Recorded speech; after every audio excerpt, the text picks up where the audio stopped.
നിങ്ങളിപ്പോൾ ഇരിക്കുന്ന സ്ഥലത്ത് നിന്ന് വേറൊരു സ്ഥലത്തേക്ക് നിങ്ങളെ കൊണ്ടുകിട്ടുമെന്ന് വിചാരിക്കാം. അത് ഭൂമിയല്ല, വേറൊരു ഗ്രഹത്തിലേക്ക് നിങ്ങളെ കൊണ്ടുകിട്ടുമെന്ന് വിചാരിക്കാം. ഓക്കെ, അപ്പോൾ നിങ്ങൾക്ക് ഒരിക്കലും ആ സ്ഥലത്തിന്റെ ഷേപ്പ് എങ്ങനെയാണെന്നോ അത് എന്ത് തരത്തിലുള്ള ഒരു സ്ഥലമാണെന്നോ എന്ന കാര്യം നിങ്ങൾക്ക് ശരിക്കും പറയാൻ പറ്റില്ല. നമ്മുടെ വലുപ്പം വെച്ച് കമ്പയർ ചെയ്യുമ്പോൾ നമ്മളിപ്പോൾ നിൽക്കുന്ന സ്ഥലത്തിന്റെ വലുപ്പം ഭയങ്കര വലുതായതുകൊണ്ട് തന്നെ ഈ സ്ഥലത്തിന്റെ യഥാർത്ഥ ഷേപ്പ് എന്നാന്നുള്ള കാര്യം നമുക്ക് ശരിക്കും മനസ്സിലാവില്ല. ഇതേ സിറ്റുവേഷൻ തന്നെയാണ് നമുക്കും ഉണ്ടായത്. അതായത് ഒരുപാട് വർഷങ്ങൾക്ക് മുമ്പ് നമ്മുടെ ഭൂമിയുടെ ഷേപ്പ് എന്താന്നുള്ള കാര്യത്തിനെ പറ്റിയിട്ട് ഭയങ്കര സംശയമായിരുന്നു. അതായത് ഫ്ലാറ്റ് ആണോ, അത് റൗണ്ട് ആണോ, അത് വേറെ ഏതെങ്കിലും തരത്തിലുള്ള ഷേപ്പ് ആണോ നമ്മുടെ ഭൂമിക്കുള്ളതിനെ പറ്റി ഭയങ്കര കൺഫ്യൂഷൻ ആയിരുന്നു. ഓക്കെ, അപ്പോൾ ഒരുപാട് കാലത്തോളം നമ്മൾ വിശ്വസിച്ചിരുന്നത് ഭൂമി ഫ്ലാറ്റ് ആണെന്നുള്ളതാണ്. അതിനൊക്കെ പറ്റിയിട്ട് ഒരുപാട് കാര്യങ്ങൾ നിങ്ങൾ അവിടെ നിന്ന് ഇവിടെ നിന്നൊക്കെ ആയിട്ട് കേട്ടിട്ടുണ്ടോ. പക്ഷേ ഈ വീഡിയോയിൽ ഏകദേശം 2200 വർഷങ്ങൾക്ക് മുമ്പ് നമ്മൾ എങ്ങനെയാണ് ഭൂമി ഉരുണ്ടതാണെന്നുള്ള കാര്യം നമുക്ക് മനസ്സിലായത്. ഓക്കെ, അത് മനസ്സിലായതല്ല, അത് ഇങ്ങനെ ഗണിച്ചെടുത്തതെന്നല്ല, അത് നമ്മൾ പ്രാക്ടിക്കലി മനസ്സിലാക്കിയത് എങ്ങനെയാണ്. അതുമാത്രമല്ല, നമ്മുടെ ഭൂമിയുടെ യഥാർത്ഥ സർക്കംഫറൻസ്, അതായത് ഭൂമിയുടെ ചുറ്റളവ് നമ്മൾ എങ്ങനെ ഒരു റോക്കറ്റും ഒരു സാറ്റലൈറ്റിന്റെ സഹായം ഇല്ലാണ്ട് നമ്മൾ വെറും ബേസിക് മാത്തമാറ്റിക്സ് ഉപയോഗിച്ച് നമ്മൾ കണ്ടുപിടിച്ചു. അപ്പോൾ അതിനെയൊക്കെ പറ്റിയിട്ടാണ് ഞാൻ ഈ വീഡിയോയിൽ പറയുന്നത്. ചെറിയൊരു വീഡിയോ ആയിരിക്കും, വളരെ സിമ്പിൾ ആയിട്ടുള്ള ഒരു എക്സ്പ്ലനേഷൻ ആയിരിക്കും. പണ്ട് ഏകദേശം 2240 വർഷങ്ങൾക്ക് മുമ്പ്, BC കണക്ക് ഞാൻ ഇവിടെ എഴുതി നോക്കാം. അപ്പൊ അത്രയും വർഷങ്ങൾക്ക് മുമ്പാണ് ഈ ഒരു സംഭവം നടക്കുന്നത്. ഓക്കെ, അപ്പൊ നിങ്ങളൊന്ന് ആലോചിക്കുക, റോക്കറ്റ് ഇല്ല, സാറ്റലൈറ്റ് ഇല്ല, മോഡേൺ സയൻസ് അങ്ങനെയുള്ള കാര്യങ്ങളൊന്നും ഇല്ലാത്തൊരു സമയം എന്നുള്ള കാര്യം നിങ്ങൾ ആലോചിക്കുക.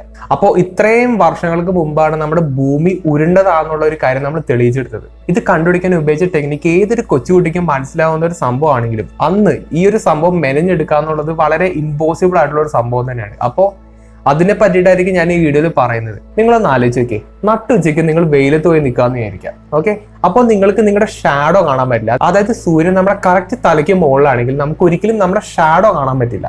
ആ ഒരു കാര്യത്തിൽ നിങ്ങൾക്ക് സംശയമില്ലല്ലോ. എന്നാൽ ഇതേ ടെക്നിക്ക് ഉപയോഗിച്ചിട്ടാണ് ഇത്രയും വർഷങ്ങൾക്ക് മുമ്പ് ഭൂമി ഉരുണ്ടതാണെന്നുള്ള കാര്യം അവർ കണ്ടുപിടിച്ചത്. സംഭവം എന്താ വെച്ചാൽ, ഒരേ സമയത്ത് എല്ലാ സ്ഥലത്തും സൂര്യൻ ഒരേപോലെ ആയിരിക്കില്ല നിൽക്കുന്നത്. അതായത് ഞാൻ നേരത്തെ പറഞ്ഞ പോലെ നമ്മൾ നട്ടുച്ചയ്ക്ക് പോയിട്ട് നമ്മൾ നിന്ന് കഴിഞ്ഞാൽ നമ്മുടെ ഷാഡോ കാണാൻ പറ്റില്ലല്ലോ. അത് ഇവിടെ നിൽക്കുകയാണെങ്കിൽ നമുക്ക് നമ്മുടെ ഷാഡോ കാണാൻ പറ്റില്ല. പക്ഷെ അതേ സമയത്ത് തന്നെ ഞാൻ വേറൊരു സ്ഥലത്ത് പോയി നിൽക്കുകയാണെങ്കിൽ എനിക്ക് എന്റെ ഷാഡോ കാണാൻ പറ്റും. കാരണം എന്താ, ഞാൻ നിൽക്കുന്ന സ്ഥലത്താണ് എന്റെ സൂര്യൻ കറക്റ്റ് തലയ്ക്ക് മുകളിലുള്ളത്. പക്ഷെ അതേ സമയത്ത് തന്നെ ഞാൻ വേറൊരു സ്ഥലത്ത് പോയി നിൽക്കുകയാണെങ്കിൽ സൂര്യൻ എന്നിൽ കുറച്ച് ആംഗിളിലായിരിക്കും നിൽക്കുന്നത്. മനസ്സിലായില്ലേ? അപ്പൊ ആ ഒരു സ്ഥലത്ത് നിന്ന് എനിക്ക് എന്റെ ഷാഡോ കാണാണ്ടിരിക്കണമെങ്കിൽ നമ്മുടെ സൂര്യൻ പയ്യെ നമ്മുടെ തലയ്ക്ക് മുകളിലല്ല, അതായത് രണ്ടാമത്തെ സ്ഥലത്തേക്ക് വരണം.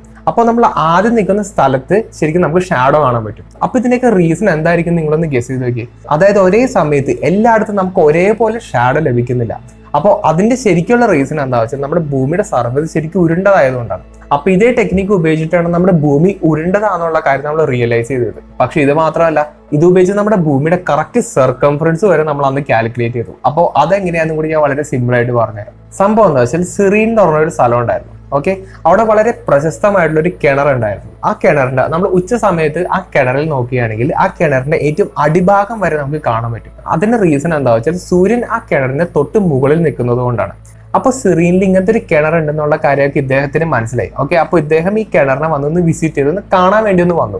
ഇദ്ദേഹത്തിന്റെ സ്ഥലം സിറീനിൽ നിന്ന് ഏകദേശം 800 കിലോമീറ്റർ മാറിയിട്ട് അലക്സാൻഡ്രിയ എന്ന് പറഞ്ഞ സ്ഥലത്തായിരുന്നു. ഓക്കെ, അപ്പൊ ഇവിടെ വന്നപ്പോഴാണ് ഇദ്ദേഹത്തിന് അതിന്റെ കാര്യങ്ങളൊക്കെ മനസ്സിലായത്. അതായത് സൂര്യൻ ഇതിന്റെ തൊട്ട് മുകളിൽ നിൽക്കുന്നതുകൊണ്ടാണ് കറക്റ്റ് ആയിട്ട് നല്ല ക്ലിയർ ആയിട്ട് ആ കിണറിന് അടിവാരം വരെ നമുക്ക് കാണാൻ പറ്റുന്നുള്ള കാര്യങ്ങളൊക്കെ ഇദ്ദേഹത്തിന് മനസ്സിലായത്. ഓക്കെ, അപ്പൊ ഇദ്ദേഹത്തിന് ഒരു ഐഡിയ വെച്ചു. ഉച്ചയ്ക്ക് 12 മണിക്കാണ് ഈ കിണർ ഇത്ര ക്ലിയർ ആയിട്ട് കാണാൻ പറ്റുന്നത് നിങ്ങൾ കൺസിഡർ ചെയ്യാം. ഓക്കെ, അപ്പോൾ ഇദ്ദേഹം എന്താ ചെയ്തതെന്ന് വെച്ചാൽ, ഇദ്ദേഹം നേരെ അലക്സാൻഡ്രിയയിലോട്ട്, അതായത് ഇദ്ദേഹം താമസിക്കുന്ന സ്ഥലത്തേക്ക് പോയി. അവിടെ നിന്നിട്ട് ഒരു കമ്പ് ഇങ്ങനെ കുത്തിവെച്ചു. ഓക്കെ, അത് കഴിഞ്ഞിട്ട് ഇതേ സമയം, അതായത് ഉച്ചയ്ക്ക് 12 മണിക്ക് നോക്കിയപ്പോൾ ഈ കമ്പ് ഒരു ഷാഡോ അവിടെ കാസ്റ്റ് ചെയ്യുന്നത് കണ്ടു. ഓക്കെ, അപ്പോൾ ഈ ഷാഡോയുടെ ആംഗിൾ അദ്ദേഹം ശ്രദ്ധിച്ചു. അതായത് ഈ കമ്പ് ഉണ്ടാക്കുന്ന ഷാഡോ ഉണ്ടാക്കുന്ന ആ ഒരു ആംഗിൾ അദ്ദേഹം ശ്രദ്ധിച്ചു.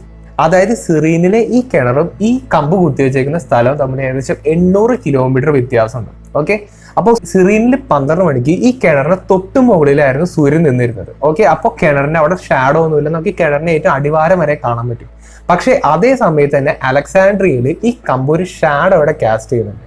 അപ്പോൾ ഈ ഷാഡോയുടെ ആംഗിൾ എന്ന് പറയുന്നത് 7.2 ഡിഗ്രീസ് ആണ്. ഓക്കെ, അത് നിങ്ങൾ കൺസിഡർ ചെയ്യാം. ഇപ്പോൾ ഈ 12 മണി എന്നൊക്കെ പറയുന്നത് നിങ്ങൾക്ക് മനസ്സിലാക്കാൻ വേണ്ടി പറയുന്നതാണ്, അത് വേറെ ഏതെങ്കിലും സമയമായിരിക്കും. അപ്പോൾ നിങ്ങളൊന്ന് ആലോചിക്കാം, നമ്മുടെ ഭൂമി ഒരു സ്ഫിയർ ആണെങ്കിൽ, ഓക്കെ, അപ്പോൾ ഈ സ്ഫിയറിന്റെ ടോട്ടൽ ആംഗിൾ എത്രയായിരിക്കും? 360 ഡിഗ്രീസ് ആയിരിക്കില്ലേ? ഓക്കെ, അപ്പോൾ ഈ 800 കിലോമീറ്റർ, അതായത് സിറീനിലത്തെ ഈ ഒരു ഈ കിണറിൽ നിന്നും ഈ കമ്പ് കുത്തിവെച്ചേക്കുന്ന ആ ഒരു സ്ഥലം വരെ 800 കിലോമീറ്റർ ഉണ്ട്. അപ്പോൾ ഈ ഒരു 800 കിലോമീറ്റർ വ്യത്യാസത്തിൽ സൂര്യൻ കാസ്റ്റ് ചെയ്ത ആ ഒരു ഷാഡോ, ഓക്കെ, ആ ഒരു ആംഗിൾ എന്ന് പറയുന്നത് 7.2 ഡിഗ്രീസ് ആണ്. മനസ്സിലായില്ലേ? അപ്പോൾ ഈ ഒരു 800 കിലോമീറ്റർ ദൂരത്തിൽ നമ്മൾ ഉണ്ടാക്കിയിരിക്കുന്ന ആംഗിൾ ആണ് ശരിക്കും 7.2 ഡിഗ്രീസ് എന്ന് പറയുന്നത്. അപ്പോൾ നമുക്ക് ശരിക്കും 360 ഡിഗ്രീനെ നമ്മളൊന്ന് 7.2 ആയിട്ട് ഡിവൈഡ് ചെയ്ത് കഴിഞ്ഞാൽ ഈ ഒരു 800 കിലോമീറ്റർ എന്ന് പറയുന്നത് നമ്മുടെ ഭൂമിയുടെ 360 ഡിഗ്രി 7.2 ആയിട്ട് ഡിവൈഡ് ചെയ്യുമ്പോൾ കിട്ടുന്ന 50ൽ 1 മാത്രമാണ്. മനസ്സിലായില്ലേ? അതായത് ഭൂമിയുടെ ടോട്ടൽ ആംഗിളായ 360 ഡിഗ്രിയുടെ 7.2 ഡിഗ്രീസ് ഉണ്ടാക്കിയത് ഈ 800 കിലോമീറ്റർ ദൂരത്തിലാണ്. മനസ്സിലായില്ലേ? അപ്പോൾ അതായത് 360 ഡിവൈഡഡ് ബൈ 7.2 എന്ന് പറയുന്നത് 50 ആണ്. അതായത് 50ൽ 1, അതായത് ഭൂമിയുടെ ടോട്ടൽ സർക്കംഫറൻസിന്റെ 50ൽ 1 ആണ് ഈ ശരിക്കും 800 കിലോമീറ്റർ എന്ന് പറയുന്നത്. അപ്പോൾ നിങ്ങളൊന്ന് ആലോചിച്ച് നോക്കി. അപ്പോൾ 50ൽ 1 എന്ന് പറഞ്ഞാലാണ് 800 കിലോമീറ്റർ. അപ്പോൾ നമ്മുടെ ഭൂമിയുടെ ശരിക്കുള്ള സർഫസ് എന്തായിരിക്കും, അതായത് സർക്കംഫറൻസ് എന്തോരം ഉണ്ടാവും നിങ്ങളൊന്ന് ആലോചിച്ച് നോക്കി. അതായത് 800 കിലോമീറ്റർ ഇൻറ്റു 50 കഴിഞ്ഞ് കഴിഞ്ഞാൽ നമ്മുടെ ഭൂമിയുടെ ടോട്ടൽ ആ ഒരു സർക്കംഫറൻസ് നമുക്ക് കിട്ടില്ല. അതായത് നമ്മുടെ ഭൂമിയുടെ വലുപ്പം നമുക്ക് കിട്ടില്ല. അതായത് ഏകദേശം 40,000 കിലോമീറ്റർ ആണ് നമ്മുടെ ഭൂമിയുടെ ശരിക്കുള്ള സർക്കംഫറൻസ് പറയുന്നത്. അന്ന് കിട്ടിയ കാൽക്കുലേഷൻ ആയിരുന്നു അത്. അപ്പോൾ നമ്മുടെ ഇപ്പോഴത്തെ സാറ്റലൈറ്റ്, ഇപ്പോഴത്തെ മോഡേൺ ടെക്നോളജി ഒക്കെ നമ്മൾ ഉപയോഗിച്ചിട്ട് നമ്മൾ നോക്കുകയാണെങ്കിൽ നമ്മുടെ ഭൂമിയുടെ ശരിക്കുള്ള സർക്കംഫറൻസ് എന്ന് പറയുന്നത് 40,074 കിലോമീറ്റർ ആണ്. നിങ്ങളൊന്ന് ആലോചിക്കുക, അത്രയും വർഷങ്ങൾക്ക് മുമ്പാണ് ഇത്രയും സിമ്പിൾ ആയിട്ടുള്ള ഒരു കാൽക്കുലേഷൻ വെച്ചിട്ട് നമ്മുടെ ഭൂമിയുടെ സർക്കംഫറൻസിന്റെ വളരെ ക്ലോസ് ആയിട്ടുള്ള ഒരു ആൻസർ നമുക്ക് കിട്ടിയത്. നമ്മുടെ ഭൂമിയുടെ വലുപ്പം ഉണ്ടെന്നുള്ള എന്തോരുണ്ടെന്നുള്ള കാര്യം നിങ്ങൾക്ക് അറിയാലോ. അപ്പോൾ അത്രയും വലിയൊരു ഭൂമിയുടെ സർക്കംഫറൻസിന്റെ വെറും 74 കിലോമീറ്റർ ഓഫ് ആയിട്ടാണ് നമ്മൾ അത്രയും വർഷങ്ങൾക്ക് മുമ്പ്, 1-2 എന്നല്ല, 2200 വർഷങ്ങൾക്ക് മുമ്പാണ് നമ്മൾ ഈ ഒരു കാൽക്കുലേഷൻ നടത്തിയെടുത്തത്. ചിലവർക്ക് ഇത് മനസ്സിലായിട്ടുണ്ടാവില്ല, അതുകൊണ്ട് ഞാനിതൊരു ഇക്വേഷൻ രീതിയിൽ എഴുതി കാണിക്കാം. ഓക്കെ, അതായത് നമുക്ക് ഇവിടെ കണ്ടുപിടിക്കേണ്ടത് എന്താണ്, ഭൂമിയുടെ സർക്കംഫറൻസ്. അതാണ് അൺനോൺ ആയിട്ടുള്ള ഒരു ഫാക്ടർ. ഇതിന് നമുക്ക് എക്സ് എന്ന് വിളിക്കാം. ഇനിയിപ്പോൾ നമുക്ക് അറിയാവുന്ന ഡിസ്റ്റൻസ് ആയ സിറീനും അലക്സാൻഡ്രിയയും തമ്മിലുള്ള ദൂരം 800 കിലോമീറ്റർ ആണ്.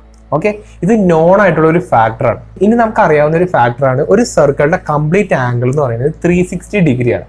ഓക്കെ, അത് മാത്രമല്ല നമുക്ക് നമ്മൾ കണ്ടുപിടിച്ച ഒരു ഫാക്ടറാണ് ആ കമ്പ് ഉണ്ടാക്കുന്ന ആ ഒരു ആംഗിൾ എന്ന് പറയുന്നത് 7.2 ഡിഗ്രീസ് ആണ്. അപ്പോൾ ഈ ഒരു 4 സംഭവം കൂടി നമ്മളൊന്ന് ഈ ഒരു രീതിയിൽ ഇക്വേറ്റ് ചെയ്യാൻ പറ്റും. അതായത് 360 ബൈ 7.2 ഇസ് ഈക്വൽ ടു നമ്മൾ കണ്ടുപിടിക്കാൻ വേണ്ട എക്സ്, അതായത് ടോട്ടൽ സർക്കംഫറൻസ്, അതിനെ എക്സ് ആയിട്ട് കൺസിഡർ ചെയ്യാം. ഓക്കെ, എക്സ് ബൈ നമുക്ക് അറിയുന്ന ഒരു സംഭവം, അതായത് 800 കിലോമീറ്റേഴ്സ്. അപ്പോൾ ഇത് നമ്മൾ ക്രോസ് മൾട്ടിപ്ലൈ ചെയ്തൊക്കെ കഴിഞ്ഞാൽ നമുക്ക് എക്സിന്റെ വാല്യൂ 40,000 ആയിട്ട് കിട്ടും. മനസ്സിലായില്ലേ? അപ്പോൾ ഇതാണ് നമുക്ക് മാത്തമാറ്റിക്കൽ ഇക്വേഷൻസിലൂടെ എങ്ങനെയാണ് ഇതിനെ കണ്ടുപിടിക്കാൻ പറ്റുന്നതെന്നാണ് ഞാൻ സിമ്പിൾ ആയിട്ട് പറഞ്ഞത്.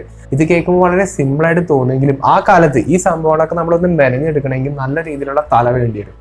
ഓക്കെ, അപ്പോൾ അതിനെയൊക്കെ പറ്റി വളരെ സിമ്പിൾ ആയിട്ടുള്ള ഒരു വീഡിയോ ആണ്. അധികം ആൾക്കാർ ചെയ്തിട്ടില്ല എന്നാണ് എനിക്ക് തോന്നുന്നത്. ഈ ഒരു സംഭവത്തിനെ പറ്റി ഒരുപാട് ആൾക്കാർ ഭൂമി ഫ്ലാറ്റ് ആണെന്നൊക്കെ തമാശയ്ക്ക് പറയണമെങ്കിൽ ഒരുപാട് ഒരു സെലിബ്രിറ്റി ഒക്കെ ഈ ഇടയ്ക്ക് വന്ന് പറയണ കേട്ടോ. അപ്പൊ ഞാൻ അതിനെ പറ്റിയിട്ട് വീഡിയോസ് ഒന്നും ചെയ്തില്ല, കാരണം അത് ഒട്ടും റെലവെന്റ് ആയിട്ടുള്ള ഒരു ടോപ്പിക്കായിട്ട് എനിക്ക് തോന്നിയതുകൊണ്ടാണ് ഞാൻ വീഡിയോസ് ഒന്നും ചെയ്യേണ്ടിരുന്നത്. പക്ഷെ ഇത്രയും വർഷങ്ങൾക്ക് മുമ്പ് നമ്മൾ എങ്ങനെ ഈ സംഭവം കണ്ടുപിടിച്ചു എന്നുള്ളൊരു കാര്യം കുറച്ച് ഫാസിനേറ്റിംഗ് ആയിട്ടുള്ള ഒരു ടോപ്പിക്കായിട്ട് തോന്നി, അതുകൊണ്ട് മാത്രം ചെയ്തൊരു വീഡിയോ ആണ്. പിന്നെ കുറച്ച് പേരൊക്കെ കമന്റ്സിൽ ചോദിച്ചൊരു വീഡിയോ കൂടിയാണ്.